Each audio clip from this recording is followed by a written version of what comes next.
Hi, and welcome back to the channel. Today what I would like to talk with you about is really getting out with the agent and seeing the properties that you've talked about.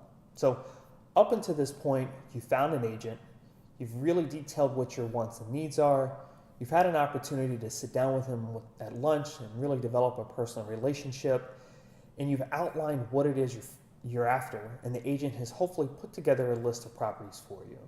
And so what I'd like to offer today are really 3 tips, if you will, on making sure that getting out with the agent is as successful for you as it can be. The first thing that I'd like to talk about is just the number of properties that you're going to get out and see. For me, I think of this as being anywhere between a 2 to 4 hour process. And if I'm spending enough time, if I'm spending a half hour, I'm spending 45 minutes, maybe an hour at a time at each of these properties, I'm only going to get to see between 3 and 4 properties at a time. What this does is it also kind of tests your agent a little bit to see what their understanding of your wants and needs are. If you've got an agent who's putting you out to see maybe 5 to 10 homes, 5 to 10 properties, you're really seeing too much. The properties that you're going to see are not going to be fresh, you're not going to remember them, and in a lot of cases you're going to confuse them between other properties that you've seen. So make sure that what you're looking at is really honed in to what you're after. Again, I like to keep this at about 3 to 4 homes, 3 to 4 properties. It keeps you focused, it allows you to make the comparisons that you're after in the market that you're after. Okay, so make sure that when you detail the number of properties you're out to see, it's anywhere between 3, 4, at a high number if you're spending more than 4 hours, maybe 5 works. Okay. The second piece that I'd like to talk about is what I just call writing with the agent.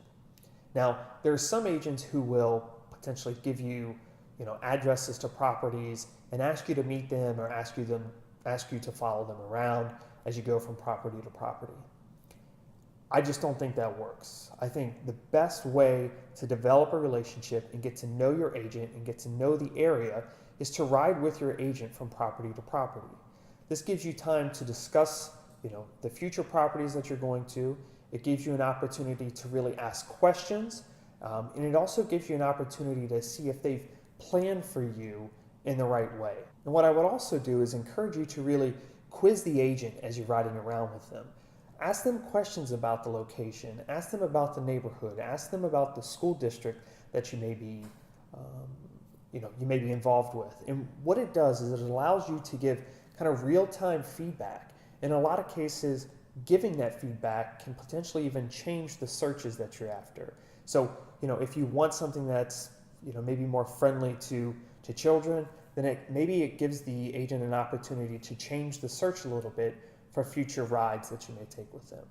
Okay? So, again, number 1, make sure that you have really defined the number of properties that you're after. Make sure that you're riding around with the agent. And the third piece to this is something that I'm going to put back on you. And this is just what I call this almost infinite feedback loop, if you will. And it's imperative for you to provide an agent details on what you liked, what you didn't like, what worked well for you, what you would like to see more of. And a lot of times what I would recommend to you is make sure that you're doing that in email.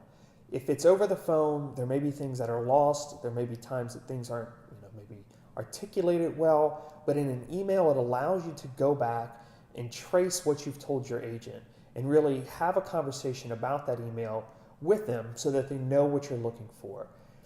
This also gives you a time to ask additional questions of your agent.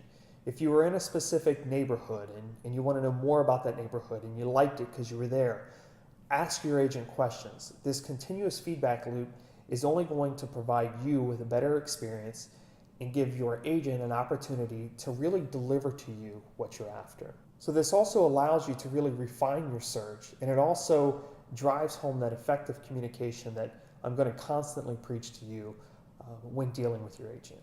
Okay, so again, let's make sure that the number of properties we're getting out to see is reasonable. I like to say between 3 or 4. Make sure that you're riding around with your agent so that you have time to get real-time feedback and you have opportunities to ask questions to see if that agent is listening. And make sure that you follow up in an email with that continuous feedback loop.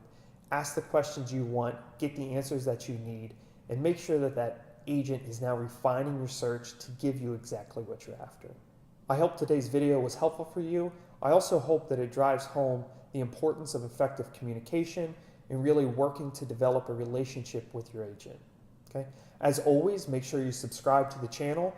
That way you're notified if there are any other videos that are posted. And thanks again for joining, and look forward to seeing you next week. Thanks again.